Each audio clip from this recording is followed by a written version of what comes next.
Não. Não seriam daqueles Aqueles 5 são bósons não abelianos. O Z0' seria, você teria o grupo de grande, você teria alguns fatores, dependendo do processo de quebra do SO5, você tem alguns fatores abelianos que sobram. Então não seria, quando a gente falar de grande unificação, né, não nesse curso, mas no outro que a gente está fazendo, o SO5 tem 24 geradores, então 12 estão no modelo padrão e 12 estão fora, mas esses 12 não são fatores abelianos, tá? Então não seria esses Z0'.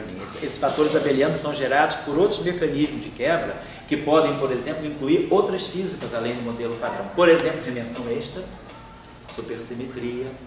Então, esses Z0', W', eles podem vir de uma física extra modelo padrão, que não só é grande unificação. E o que a gente tem além do modelo padrão? Grande unificação, supersimetria, supergravidade, dimensão extra, gravitação. Então a gente pode ter alguma dessas físicas além do modelo padrão pode estar gerando esse Z0' e pode também estar respondendo, por exemplo, pelo setor de matéria escura. O que pode ser a matéria? A matéria escura pode estar vindo da supersimetria. Então tem alguns elementos extras que não são só grande unificação. Tá? Posso fazer um comentário? Pode falar. Uma crítica, Yuri, que eu tenho à física atual, pesada, é a metodologia de Young-Mills. O que a metodologia de Young-Mills diz? O número de bósons de gates tem que ser igual ao número de geradores.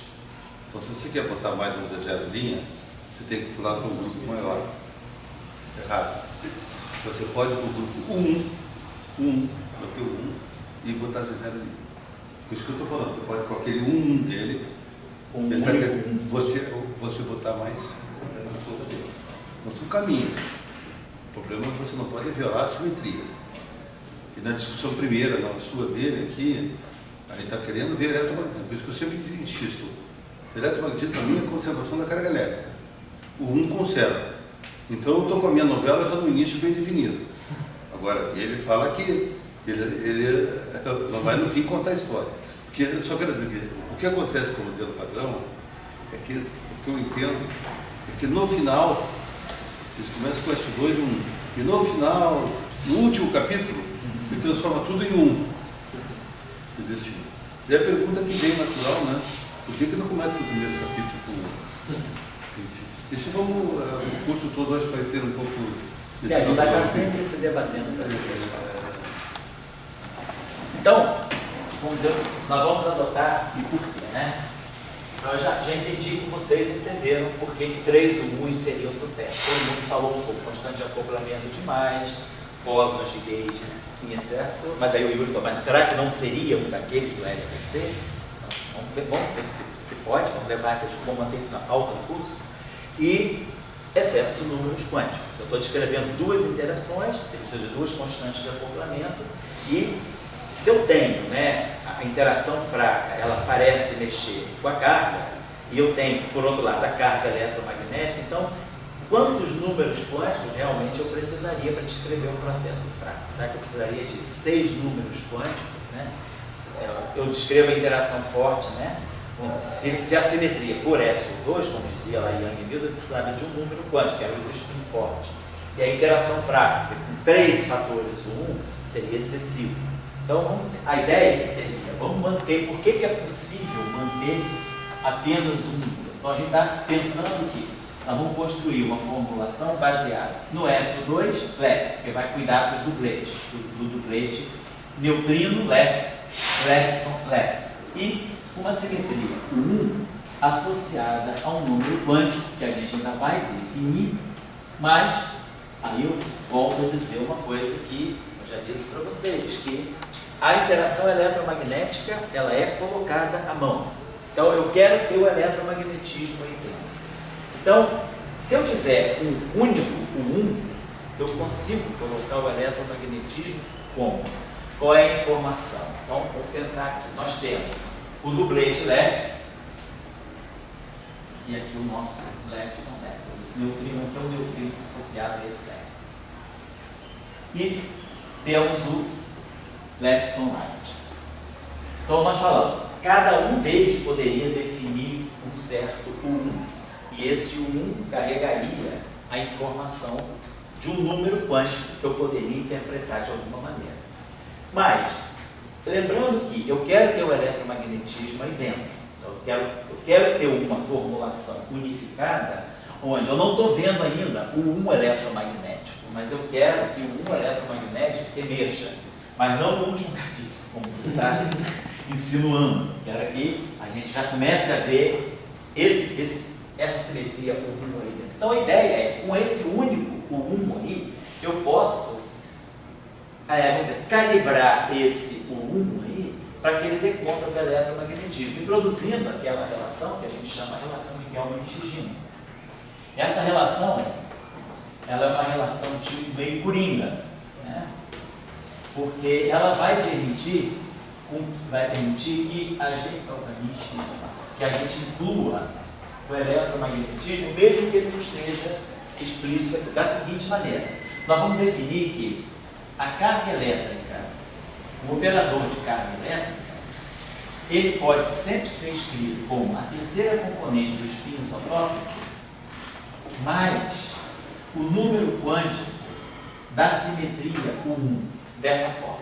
Ou seja, nós vamos fixar esse número quântico para cada partícula aqui, de tal maneira que ele seja tal que ele reproduza a carga eletromagnética dessa partícula. Então, ou seja, essa relação, ela é colocada à mão, é uma relação, vamos dizer assim, tipo constitutiva, uma equação constitutiva do modelo. Quando construo o modelo, eu construo com essa premissa de que essa relação seja válida para fixar a carga 1 de tal maneira que eu possa amarrar o eletromagnetismo. Porque se nós tivéssemos o SO2, como nós colocamos, e cada partícula trazendo o seu U1, eu estaria perdendo universalidade, porque cada U1 traria uma constante de acoplamento. E como é que eu poderia ligar todos esses U1 à interação eletromagnética? Então, a ideia de se colocar apenas esse U1 é, eu não sei ainda quem são esses números quânticos, o 1 dessas partículas, mas eu vou fixar esse cara, eu conheço. Se eu conheço a estrutura de dublete ou de simplete, eu sei os números quânticos de SO2. O SO2 fica fixado quando é dublete, ou quando é simplete, ou quando é triplete, não importa. O SO2 é facilmente determinado. E a carga eletromagnética, ela entra por fora. Eu quero reproduzir o eletromagnetismo. Então, eu quero que o eletromagnetismo esteja aqui dentro.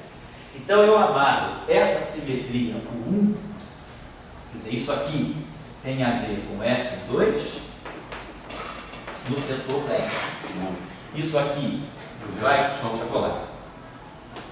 ter a ver com o 1 eletromagnético, e isso aqui vai ter a ver com o Y. Fala aí, cara. Aí tem minha opinião, esse 3 que você está falando, até aí o discurso está certo de querer botar eletromagnetismo com a carga.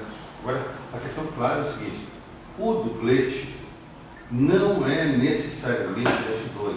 O dublete, como você já falou anteriormente, ele é grupo de Lorentz. O grupo de Lorentz escreveu aquilo ali. Entendeu assim? Se você quer associar aquilo ali ao S2, é o seu modelo que você está fazendo. É o modelo. Agora, se você quiser associar aquilo a o 1, pode, é outro modelo que está fazendo. Isso. Então, quer dizer, essa expressão legal do Shima está certíssima. Então, em 3, está tudo certinho. Mas, digamos, só quero dizer que eu não estou necessariamente com S2 próximo 1, posso ter um 1. É só isso que eu estou dizendo. Pode. Por que nós estamos colocando SO2? Essa aqui é a questão o tempo todo, né? Não vai ser no último capítulo, não vai ser na próxima aula. Talvez hoje já fique o primeiro elemento. Por quê? Por que eu estou colocando SO2? Poderia não ter colocado SO2. O que me induz a colocar SO2? Vamos pensar. Tá? Então, eu estou colocando SO2 pela estrutura de dublete. Claro que é um raciocínio muito, vamos dizer assim, supérfluo, né? Um raciocínio assim, é muito imediatista. Só porque a dublete é SO2, por que não é SO2?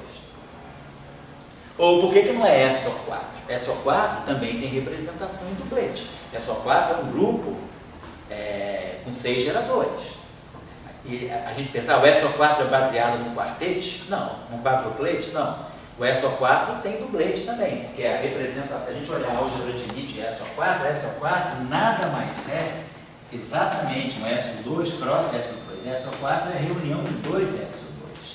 Então, eu tenho um número quântico N que vem desse SO2 e tem um número quântico N que vem desse SO2. Então, eu posso ter representação meio, zero, zero e meio, ou posso ter representação meio, meio, e assim vai, como eu quiser, de SO4. Então, eu poderia pegar essa representação aqui com dimensão 2.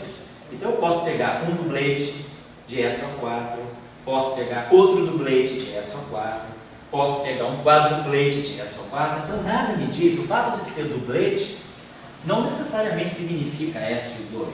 Esse é vamos dizer assim, um raciocínio muito vulnerável. O fato de ser dublete, poderia dizer, por que não é um SO4? SO4 também tem dublete. Por que eu não coloco, então, SO4 vezes 1? O que SO2 tem diferente de SO4? Antes de mais nada, o número diferente de geradores. SO4 tem 6 geradores, SO2 tem 3. SO4 tem 2 bons números quânticos. SO4 tem 2 operadores de Casimir. SO2 tem um só. Então, eu teria mais números quânticos se eu colocasse SO4. Então, o fato, quando a gente olha as representações, não necessariamente a gente fixa o grupo. As representações, elas dão uma ideia. Por que nunca poderia ser SO3? Porque SO3 não tem dublete. SO3, no mínimo, tem triplete, depois sextete, octete e decuplete, e assim vai. Então, SO2 tem dublete. SO4 tem dublete. Então, SO2 também tem dublete. Então, SO3 também tem dublete. Então, eu poderia pegar SO2, SO3, SO4, SO2. Para começar. Por que nós pegamos SO2 e não pegamos SO3?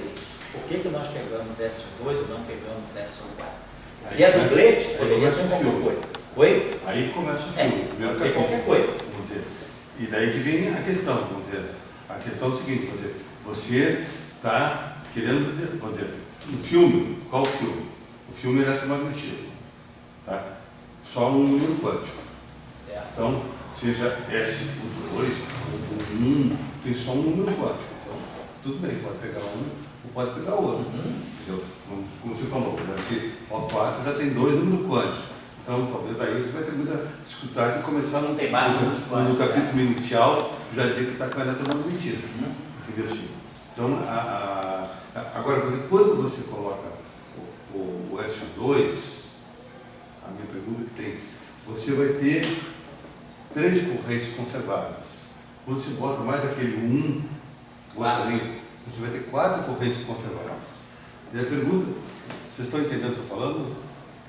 Não? Está claro? E a pergunta que tem, se ele tem 4 correntes conservadas, para ele construir a carga de alma de Shijima, que todos nós concordamos, tá? Mas ele está com 4 correntes conservadas. Será que ele está no capítulo inicial colocando os eletromagnetismos, ou no final ele vai compactar essas correntes? Entendeu?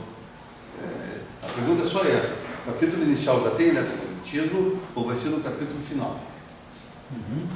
Se ele iniciasse com só um 1, ele já teria a carga, a corrente conservada. Entendeu? Eu acho que ele já começa querendo achar o eletromagnetismo a partir dessa relação dele.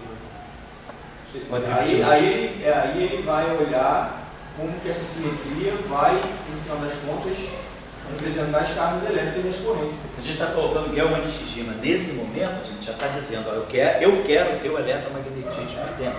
Nós não estamos dizendo que o eletromagnetismo emerge naturalmente. Nós estamos dizendo, eu vou construir tudo, passo a passo, sempre cuidando o máximo do meu eletromagnetismo aí dentro. Eu só estou deixando sempre claro isso para vocês. A teoria é construída, é uma construção feita para dar certo, feita para o tempo todo ter certeza que eu estou incluindo o eletromagnetismo junto com a interação fraca. Eu não jogo as coisas e deixo o barco rolar para lá no final eu obter o eletromagnetismo. Não, eu trabalho o tempo todo por trás dos bastidores para o eletromagnetismo nunca sair da linha que eu coloquei. Eu quero eletromagnetismo do começo ao fim. Mas só adicionando só, qual é a diferença disso para Maxwell? A carga elétrica. Então, em 1853, para botar dessa forma, já estava claro que você tinha o I3, tinha o Y. Então, tem processos que conserva a carga elétrica, mas não existe. Aqueles rios mais próximos, mas tem um... Isso aí veio da interação forte. Foi trazido para a interação fraca. Que tem conservação de carga elétrica, mas não existe. E só existe processos que tem esse jogo aí. Então é uma nova percepção, como ele falou, constitutiva da carga elétrica. Ponto. Tem que começar disso aí. Mas agora tem que levar em conta, Dória, é o seguinte, aí a gente tem que ser um pouquinho diacrônico, temos que romper com a construção cronológica e pensar fora do tempo um pouquinho. A simetria SO2-1, ela só emergiu lá no meado da década de 60. Quando eu estou no meado da década de 50, ainda não está claro que eu tenho SO2-1, mas eu tenho, que elementos eu tenho, vamos dizer assim, entrando agora num panorama mais diacrônico, o que eu tenho que eu quero colocar na teoria, além do eletromagnetismo, que é tão importante, e por isso vai dando mais força a essa estrutura. Eu estou partindo do pressuposto de que ninguém tem massa. Todo modelo é de massa nula. Não existe massa para ninguém. E eu sei que o neutrino é leve. Por ser leve, ele é uma partícula de Weyl. Então, ele está certo, ele tem massa zero. Agora, o lepton, seja o elétron, o muon ou tal, eu decompus num lepton left e num lepton right. Ambos têm massa zero. Mas eu sei que na realidade o elétron não tem massa zero. O elétron é aquele acoplamento. O termo de massa, ele mistura a quiralidade left com a quiralidade right. Então, esse termo aqui, ele precisa misturar a quiralidade left com a quiralidade right para dar a massa de Dirac. Se fosse uma massa de Majorana, não. Mas o elétron não é uma partícula de Majorana, o elétron é uma partícula de Dirac. Então ele precisa da quiralidade left e da quiralidade right. Mas todo mundo começa sem massa.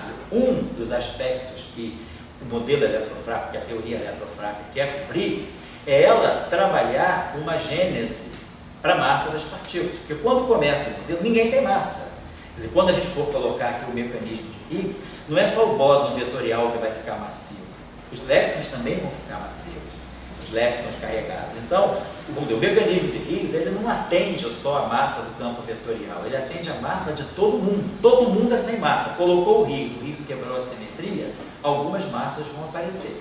Tanto as bosônicas, que é do setor de bósons vetoriais, quanto as massas fermiônicas. Mas, então, o que eu tenho também em mente é ter uma teoria em que eu não tenha massa, mas que a massa seja algo emergente da dinâmica. Então essa era uma questão muito clara, é por isso que estava por toda... E aí, aonde é que entra a história da massa? A história da massa entra em 3 momentos. Um deles eu já falei com vocês, foi a tese de doutorado do Salan, quando ele estuda a eletrodinâmica de objetos bosônicos, objetos bosônicos carregados. Então ele mostra que a eletrodinâmica de objetos bosônicos carregados pede, no nível microscópico, que esses bósons tenham uma interação quártica, que não é eletromagnética. Então eu preciso acrescentar ao eletromagnetismo uma interação que não é eletromagnética, mas que é um autoacoplamento escalar, para dar significado quântico à eletrodinâmica quântica quando o portador é bosônico e não fermiônico. Então aí entra um momento importante, porque a gente já começa a ver que o campo escalar ele pode desempenhar um papel importante numa teoria eletromagnética e sem que esse bóson vetorial, sem que esse bóson escalar tenha uma dinâmica eletromagnética. Ele tem uma parte da dinâmica dele eletromagnética, que é quando ele interage com o fóton. Mas quando ele auto-interage, a auto-interação dele não tem a constante de acoplamento, não tem a constante de estrutura fina. É uma outra constante de acoplamento. Então isso mostra que o campo escalar ele pode está ligado a processos eletromagnéticos ligados a portadores carregados. Esse é um ponto. Segundo ponto, quando Young e Mills lançam, lá, a teoria de Young e Mills em 54, e não se sabe muito bem para onde é que aqueles bósons vetoriais possam ser empregados, com a descoberta de Li Yang, a revelação de Li Yang, de que a paridade é violada nas interações fracas, o Salan introduz, isso eu falei na aula passada, introduz o conceito de simetria quiral e mostra que os bósons de Young e Mills, eles se prestam a fazer a mediação de interação em um mundo que viole a paridade, um mundo quiral. Se o mundo fosse completamente left, jamais Yukawa poderia propor a teoria dele de bósons escalares fazendo a mediação da interação. Um mundo eminentemente chiral, ele pede necessariamente bósons vetoriais e não bósons escalares.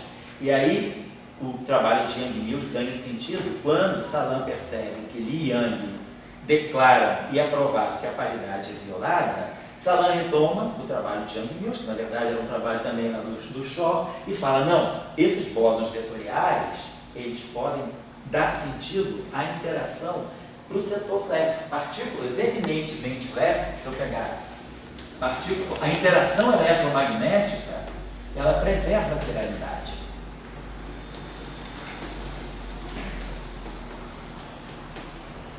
Quando uma partícula left ou right absorve ou emite um fóton, ela continua left. A massa não. A massa, para o fóton, para um elétron ter massa, ou para um férmion de Dirac ganhar massa, ele precisa transitar entre as duas chiralidades. Eu não posso ter um mundo chiral, porque eu preciso mexer o left com o right. Eu não posso ter um mundo que seja só left ou que seja só right, se a massa for de Dirac, se a partícula for carregada. Se a partícula for neutra, for majorana, eu consigo formar uma massa só com o setor left ou só com o setor right. Mas o elétron tem carga, ele não é majorano, então ele precisa conectar o left com o right. A interação eletromagnética do elétron, não. Se o elétron fosse só left ou só right, ele continuaria a interagir com o fóton da mesma maneira. Mas quando o elétron ganha massa, eu não posso abrir mão das duas chiralidades. Então, uma das propostas também da teoria eletrofraca é resolver essa questão. Como o elétron ganha massa e o neutrino não? Por que o neutrino é uma partícula de massa zero? Essa é uma questão importante na época. Essa questão foi perguntada ao Salam na defesa de tese de doutorado dele, foi pelo Pais. Ele perguntou por que é que o neutrino tem massa zero? O fóton tem massa zero, pela simetria de Gauge. O neutrino tem massa zero por quê? Tem uma simetria, na época, isso foi em 1951, Salam não soube responder essa questão. Quando veio a quebra da paridade com Yang Li, em 57, Salam entendeu, não, é a simetria chiral que está em jogo. Quem protege o neutrino de ganhar massa é a simetria chiral. Então, o neutrino tem massa zero porque existe uma simetria na equação do neutrino, na equação de Weyl, que é a simetria chiral, na equação de Dirac de massa zero. Quer dizer, a equação de Dirac de massa zero é simétrica por transformações de chiralidade. E aí ficou claro por que o neutrino deveria ter massa e por que o elétron ganhava massa. Mas a questão era, se eu quero fazer uma teoria unificada, eu quero colocar o neutrino e o elétron em pé de igualdade, então eu devo, em algum momento, quebrar essa degenerescência de massa. Os dois não podem ter massa zero. Por que o neutrino mantém a massa zero, mas como o elétron ganha massa? Então isso era uma questão também não trivial, porque a gente está também colocando aí uma argumentação filosófica. Eu quero construir um modelo físico, ou vamos dizer, arrogantemente, eu quero construir uma teoria. O cara que construiu uma teoria. Então, se você quer construir uma teoria, o que você espera de uma boa teoria? Que ela tenha o mínimo possível de parâmetros. E com esse mínimo possível de parâmetros, ela reproduza o máximo possível de resultados físicos. Isso é o que difere, basicamente, uma teoria de um modelo. Um modelo não, você coloca parâmetros que você fita para você reproduzir a física que você quer. Então, às custas dos parâmetros, você fita tudo o que você quer, dando estimativas sobre os parâmetros. Uma teoria não, você espera que uma teoria fundamental, ela resolva todas as questões que você quer resolver às custas de um número mínimo de parâmetros. Então, eu queria minimizar o número de parâmetros. Eu não quero colocar de partida uma massa para o elétron, deixar o neutrino sem massa, e aí a interação é de curto alcance, a interação fraca, ela se confina ao núcleo atômico. Então eu tenho que construir uma interação de curto alcance. Para eu construir uma interação de curto alcance, é preciso que os bósons intermediários tenham massa. Aí eu coloco a mão a massa desses bósons. Então eu já começo a construir o meu modelo, enchendo o modelo de parâmetros. Massa para esse, massa para aquele outro, constante acoplamento para isso, constante acoplamento para aquilo. Se eu quero construir uma teoria, eu tenho que dizer, eu tenho que reduzir o espaço de parâmetros ao mínimo possível. E a gente sabe que a gente reduz o espaço de parâmetros ao mínimo possível quando a gente introduz simetrias. Quanto mais simetrias a gente tem, menos parâmetro livre a gente tem numa teoria. Então, uma teoria muito simétrica é uma teoria extremamente amarradinha, né? Muito vinculada. Então, eu quero ter essa postura aqui. Eu quero que todo mundo não tenha massa. E eu não quero colocar massa para ninguém. Eu quero que a massa já seja um produto da interação. A própria interação vai organizar as massas para mim. Isso é uma coisa era uma coisa completamente nova naquela época. Até então, todas as massas, elas entravam, massa do elétron, na equação de Dirac. E Dirac, por mais fundamentalista que fosse, ele botou um M lá. Ele nunca ficou feliz com aquilo, mas ele botou um M lá. Mas ele queria, da onde é que esse M sai? Como é que eu posso calcular a massa do elétron? A massa do elétron não é um dado da natureza que eu coloco na teoria, por decreto. É alguma coisa que, se eu tiver uma teoria realmente fundamental, eu possa calcular a partir de princípios fundamentais. Então, Dirac, quando deu a equação dele para o mundo, ele já deu ela com uma massa cuja origem ele não conhecia. Tanto é que ele passou a década de 30 toda praticamente tentando entender a massa do elétron, através de Bohr-Niffer, do eletromagnetismo não linear, uma série colocou constante cosmológica, colocou o elétron num espaço de de Sitter, para saber se não era a constante cosmológica que dava a massa do elétron. Quer dizer, Dirac, quando escreveu a equação dele com a massa do elétron, ele ficou agoniado, porque ele não sabia a origem da massa. Ele botou um parâmetro lá, M. Isso para ele era morte. Para um esteta como ele era, isso aí, você já começar a teoria dando uma massa que você copia da natureza, né? Não é a natureza que copia de você. Então ele ficou agoniado com isso. Então, quando chegou essa ansiedade, vamos dizer assim, essa pressão intrínseca, havia na comunidade. Então, quando chega a década de 50, você agora está colocando elétrons e neutrinos no mesmo duplete. O neutrino é sem massa, então você vai, não, o meu elétron é sem massa. Então, por elegância, ninguém tem massa. Vamos fazer a teoria o mais simétrica possível. Por quê? Porque se ela é o mais simétrica possível, ela tem o menor número possível de parâmetros. Eu estou no caminho de uma boa teoria. Mas agora, a fenomenologia me diz, o elétron tem massa, o neutrino não. Então eu tenho que resolver esse problema. Segundo problema, a interação fraca é de curtíssimo alcance. Então, se há uma troca de bósons intermediários, copiando o fóton, não podem ser fótons de massa zero. Tem que ser objetos massivos. Da onde é que essas massas saem? Elas são colocadas à mão ou a dinâmica da teoria automaticamente produz essas massas? Essas eram duas questões importantes. Pois não, Will? Nessa época eles não tinham a menor ideia do Bloom, por exemplo. Não, nem se pensava. Naquela época o próprio era elementar. Potencial de troca, né? Isso. Potencial tudo era massa, era colocada à mão. Teria que ter massa Tudo era colocado à mão. Então você também queria já construir uma teoria, né, que cuidasse da geração das massas. Que as massas. E outra coisa, a gente sabe quando a gente tem uma teoria que é muito simétrica, a gente tem pouquíssimos parâmetros livres. Deixa eu só fazer uma análise. Eu só quero contigo. A massa e a carga. A carga é colocada também à mão, mas tem uma lei de conservação que é o teorema de Noether.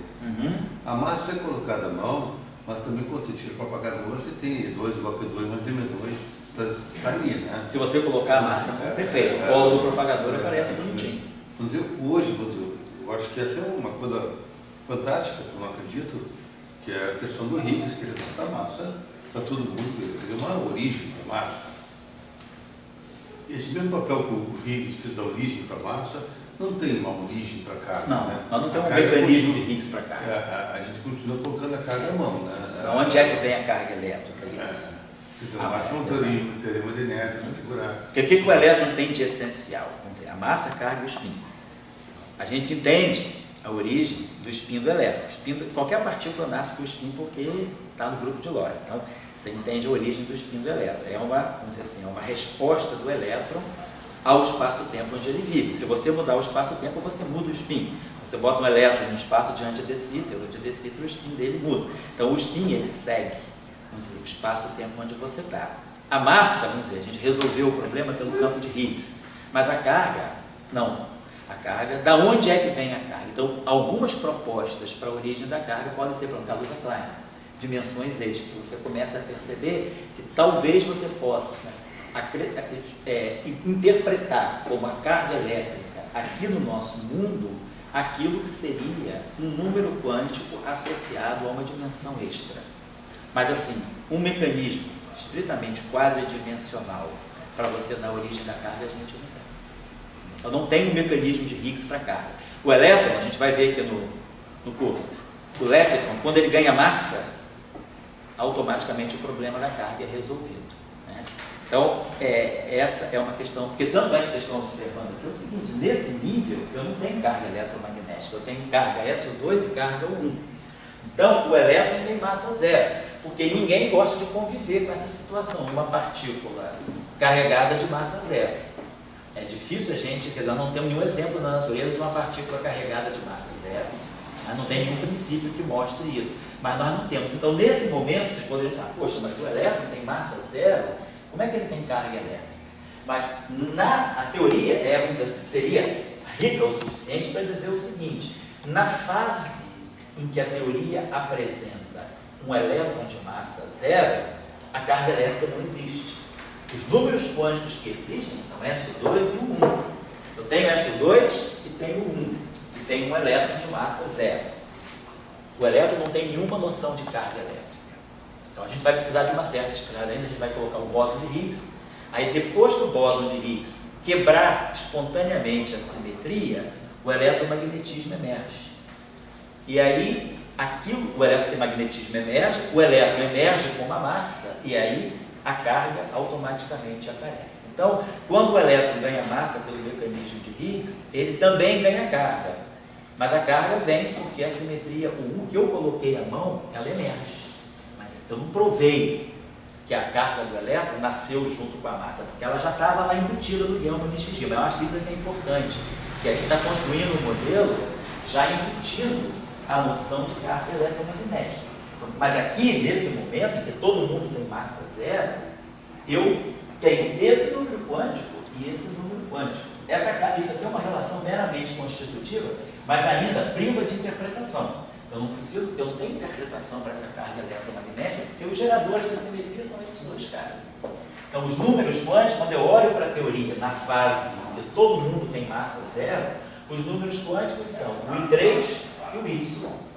Esse número quântico aqui só se torna um bom número quântico depois que o campo de Higgs entrar em ação e quebrar a simetria. Aí o elétron já aparece com massa e com carga. Mas até aí ele tem massa, mas ele não tem carga eletromagnética. Eu estou colocando aquilo porque eu sei, mas o elétron não sabe.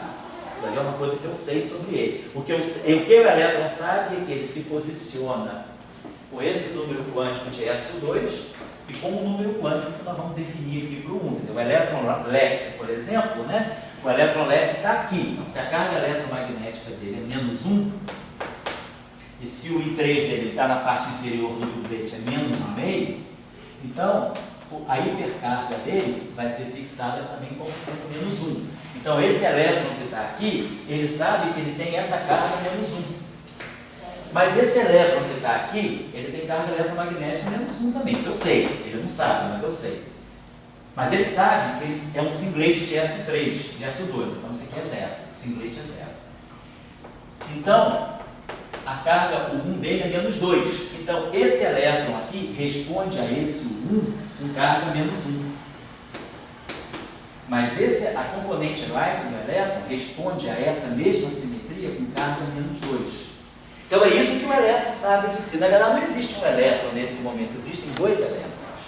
Existe o elétron left, que é uma partícula, e existe o elétron right, que é outra partícula. Nesse momento eles são duas partículas distintas. Eu tenho dois elétrons e um neutrino. Com o mecanismo de Higgs, os dois elétrons se fundem num só. Aí eu vou ter um elétron massivo às custas da incorporação desse cara com esse cara. O mecanismo de Higgs vai fazer com que esses dois caras se encontrem e formem o elétron que nós conhecemos, com a carga menos 1 e sem essa estrutura. Então, o mecanismo de Higgs a gente coloca em um outro cenário. Vamos dizer, o significado de unificação também está aí, no sentido de que a teoria é rica o suficiente para apresentar diferentes fases. Você passa de uma fase para outra por um mecanismo da própria dinâmica que você constrói no Lagrangiano. E aí o elétron ganha a sua individualidade nessa nova fase. Mas antes da simetria ser quebrada, antes do mecanismo de Higgs entrar em ação, eu tenho dois elétrons, tanto que eles são tão distintos que esse vive num dublete e esse vive num singlete. Que esse tem carga menos 2 e esse tem carga menos 1. Não é a carga eletromagnética, é essa carga aqui. Então, eles respondem a essa simetria em cargas diferentes. Então, eles são realmente partículas diferentes. Aí, com o mecanismo de Higgs, eles vão interagir com o bóson de Higgs. O bóson de Higgs vai fazer com que eles dois se liguem. E aí, aquela simetria aqui predomina. E aí, a carga de ambos os elétrons é menos 1. E aí, os dois elétrons são duas faces da mesma moeda. Mas até então, não. Tem duas faces separadas. O mecanismo de Higgs vai fazer as duas faces se encontrarem e formarem uma única moeda, exposta do mecanismo de Higgs. Então, a questão é, esse cenário é o que eu quero construir. Então, eu preciso, a simetria também é colocada por isso. Se eu quiser colocar a simetria SO2 só na década de 50, por que SO2 cross 1 só na década de 50? Não fica claro. Eu preciso de conhecimentos, eu preciso entrar na década de 60 para poder fazer essa construção. Porque até a década de 50, vamos dizer, até 57, esse cenário estava fora de cogitação. Porque você não sabia ainda que realmente a paridade era violada e que você tinha uma simetria quiral protegendo o neutrino de ganha-massa. Então, com o trabalho de Salant 57, sobre a simetria quiral, fica claro que o elétron ganha massa porque há uma ruptura, há uma quebra dessa simetria quiral. Então, você, quando coloca o elétron e o neutrino no mesmo dublete, você também depois tem que levar em conta que deve ter algum mecanismo que vai quebrar a simetria para poder fazer o elétron ganhar massa e o neutrino permanecer sem massa. Então, esse fato é importante. Se, por exemplo, se na década de 50, quando se descobriu o neutrino do elétron, em 56, depois descobriu-se o neutrino do muon em 62, se em 62, 63, se soubesse que os neutrinos oscilam, ou seja, que os neutrinos têm massa, essa teoria não seria isso. Essa teoria só é isso também porque ela foi construída sempre sob a informação nítida e clara do sistema que dizia neutrinos não têm massa. Então, se a física de neutrinos massivos fosse descoberta antes da elaboração da teoria eletrofraca, a teoria eletrofraca seria diferente, nós não seria Salant-Dulac-Schwarzschild. Então, esses dados são importantes também. Então, a gente está trabalhando com uma física que mantém o neutrino de massa zero, que dá massa para o elétron, e eu quero que esse mecanismo seja implementado naturalmente na teoria, na minha formulação. Eu acho que a gente já tem a questão da palavra teoria. Por exemplo, por que isso é uma teoria? Você pode gostar ou não. Por que é uma teoria? Certo. Por que a relatividade geral é uma teoria? Porque ela tem espaço puro, ele é. Aqui o que tem? Você está dando massa. A massa não é um parâmetro que você joga na Lagrangiana e vai ninguém escrever. Não, você está dando uma origem para a massa. É uma teoria. É uma teoria que está pegando um fundamento e colocando e trabalhando naquilo. Então, isso aí não é um modelo. Isso está uma teoria. Então, nós estamos aqui discutindo, e vai discutir o curso todo. Essa teoria, por que ela foi numa direção, não foi noutra. A gente está fazendo uma revisão histórica, né? Assim, uma revisão crítica da história da construção, até porque eu acho que esse momento, a gente mergulhar fundo na teoria eletrofraca, certamente a pessoa, ou o físico, ou os físicos que resolveram o problema da quinta força, certamente essas pessoas têm um grande conhecimento, vão ter tido um grande conhecimento de interação fraca. A interação que mais ensina a construção de uma nova interação é a interação fraca. A interação eletromagnética e a interação forte, elas são muito lineares na sua construção. Mas a interação fraca, ela é muito cheia de muitas estradas. O caminho da perdição é largo. Para onde eu vou? Não sei, para cá, para lá. Então, você tem que somar muitas histórias, de muitas tentativas ao longo, sobretudo, década de 50 até o final da década de 60. 20 anos de história da física, eles nos ensinam como se chegou à teoria eletrofraca e por que a teoria eletrofraca tem essa configuração. Então, tem muitos elementos em jogo. Aí, por que ela não é um modelo eletrofrágil? Por que ela não é um modelo de Salant-Weinberg? Por que ela é a teoria de Salant-Weinberg? O que ela tem que faz dela ser uma teoria, realmente, não um supermodelo? Modelo padrão é modelo padrão, ninguém chama de teoria padrão. Mantém, vamos dizer assim, a ideologia de que é um modelo, mas a teoria eletrofrágica é uma teoria. Por que ela tem esse status? Apesar dela não resolver todos os problemas, mas ela tem o status de uma teoria. Porque ela minimiza ao máximo o espaço de parâmetro, porque ela resolve várias questões dentro de um único lagrangiano. Eu tenho um único lagrangiano que responde a muitas questões. Por que o neutrino é sem massa? Por que o elétron ganha massa? Por que o alcance da interação é curto? Como eu imputo a carga elétrica? Como é que eu consigo unir duas interações distintas na mesma formulação? Qual é a origem da constante de Fermi? Eu já estou acabando, tá? Quando se introduziu a interação fraca, se via que a constante de Fermi tinha dimensão de massa a menos 2, né? A constante eletromagnética ela é adimensional, é 1 sobre 137, mas a constante de Fermi é 10 a menos 5, cerca de 10 a menos 5, massa do próton, menos 2. Então, por que essa constante de acoplamento tem dimensão e a constante de estrutura fina não tem dimensão? A teoria eletrofrágica, ela responde bem a essa questão. Ela mostra a origem dessa dimensão aqui, ou seja, ela dá uma descrição microscópica dessa constante aqui. A gente consegue entender qual é a origem da constante de Fermi a partir de uma física mais fundamental. Então isso é um dado importante. Você consegue, de uma certa maneira, compreender a origem daquela constante da natureza, coisa que nós não conseguimos com a gravitação ainda. A constante de Planck ela tem dimensão de massa menos 1. Ela é o quê? 10 a menos 33 centímetros. Ela é 10 a menos 19 GeV a menos 1. Por que a constante de Planck tem dimensão de massa menos 1? Da onde é que sai, de que física fundamental sai a dimensão da constante de Planck? Não temos uma resposta para isso, mas a gente tem uma resposta para aqui. Então, isso coloca, dá a teoria eletrofrágica em status um pouquinho maior, no sentido de que ela resolve muitas questões fundamentais. Então, a construção já embute também esse dado. Eu quero começar com todo mundo de massa zero, ninguém tem massa. Massa não é um problema da teoria. Ninguém tem massa, eu resolvo da maneira mais simples, ninguém tem massa, todo mundo é de massa zero. A massa é gerada. Então, existe um processo dinâmico que a massa é gerada, que é o mecanismo de Higgs, que é arbitrário e que é o calcanhar de Aquiles dessa teoria, mas é o que resolve uma série de questões. Então, isso tem que estar levado, desculpa, só um minutinho só para finalizar, isso tem que ser levado em conta nesse momento. Mas eu estou fazendo um panorama meio caótico, no sentido que eu estou misturando década de 50 com década de 60, mas é só para mostrar para vocês que com o conhecimento que se tinha até 1957, não se conseguia chegar a esse cenário aqui. Chegava-se a ele, mas com muitas dúvidas. Mas quando a gente incorpora a origem da massa, a origem da constante de Fermi, a gente começa a ver que esse cenário aqui ganha um pouco mais de consistência. É isso que eu estou querendo dizer para vocês. Então, eu vou ter que liberar a palavra na próxima aula.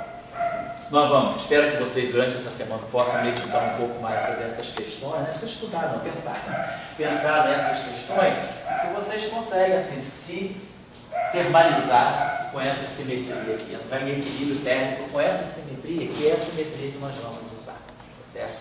Pois não vai. Professor, a teoria é o ponto, na verdade, porque ela tem que ser discutível.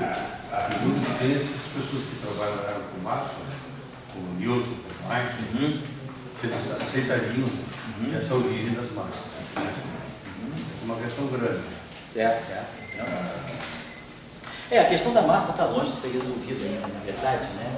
A gente sabe, eu mandei um paper para vocês umas semanas atrás, aí para o e-mail de domingo, aquele paper da massa gravitacional, né? Então, os limites experimentais que a gente tem hoje, tem duas massas, a massa inercial e a massa gravitacional, a massa do princípio da equivalência. O princípio os dados experimentais que nós temos hoje indicam que é possível que a matéria e a antimatéria têm a mesma massa inercial. Porque quando eu faço o mecanismo de Higgs, vamos ver, o elétron e o pósitron têm a mesma massa. Equação de Dirac, simetria de conjugação de carga, simetria CPT, o pósitron e o elétron têm a mesma massa inercial, que é a massa que aparece pelo mecanismo de Higgs. A gente sempre aprendeu, pelo princípio de equivalência, que a massa inercial, aí, doutor aí no assunto, é igual à massa gravitacional. Só que isso é uma questão macroscópica. Do ponto de vista da física microscópica, os dados, aí eu não estou falando de viagem, estou falando de física mensurada. Os dados experimentais que nós temos hoje nos dizem que o limite que nós temos para a massa gravitacional, a relação entre a massa gravitacional da partícula e da antipartícula, quer dizer, a partícula e a antipartícula têm a mesma massa inercial. Então a razão entre as massas inerciais é 1. Mas se eu pegar a massa gravitacional da partícula e dividir pela massa gravitacional da antipartícula, eu tenho testes experimentais sobre essa razão. E os testes experimentais têm uma região negativa, quer dizer, então eu tenho negativo menor do que mg antipartícula sobre mg partícula, menor do que o número positivo. Então, a natureza indica que pode ter uma região em que a partícula e a antipartícula tenham massas gravitacionais opostas. Ou seja, a partícula cai e a antipartícula sobe. No campo, a antimaçã sobe e a maçã cai. Né? Então, ninguém provou, os dados experimentais deixam essa janela aberta. Então, a questão da massa, uma coisa é a massa inercial, que é a massa que vem pelo mecanismo de Higgs. A outra coisa é a massa gravitacional. Então, nós não sabemos hoje ainda se a antipartícula cai ou sobe.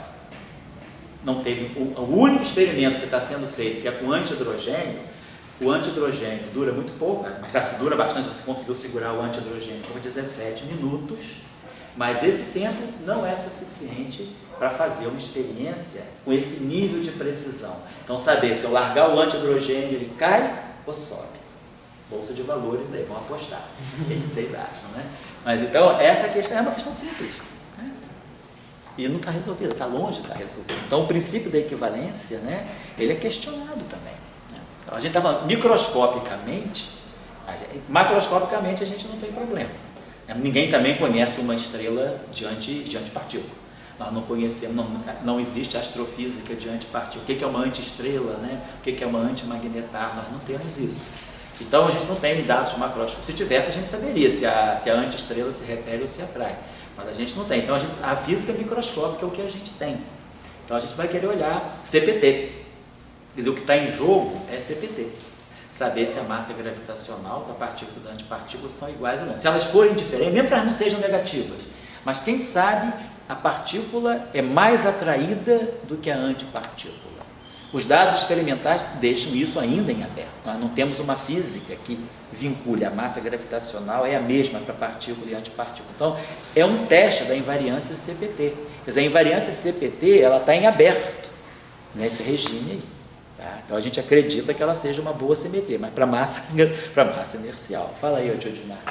É engraçado que se por acaso esse caminho se confirmar em algum momento da história, da relação negativa, dá para resolver dois problemas, né?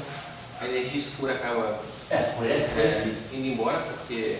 Exato, a repulsão gravitacional. E a questão da assimetria entre matéria e antimatéria. Isso, exato. Você pode ter antimatéria por aí sobrando e a energia escura. Exatamente. Isso, Então, isso é muito importante. Você eu não limpa. respeito para vocês aí, uns Você limpa esse problema. atrás. Oi? Você acaba limpando esse problema. Isso. Tá bom? Então vamos pensando aí nas questões aí, vamos lembrando sempre do Dória. Sonhem com Dória tentando. É um voto massivo e carregado ou é um bóson diferente?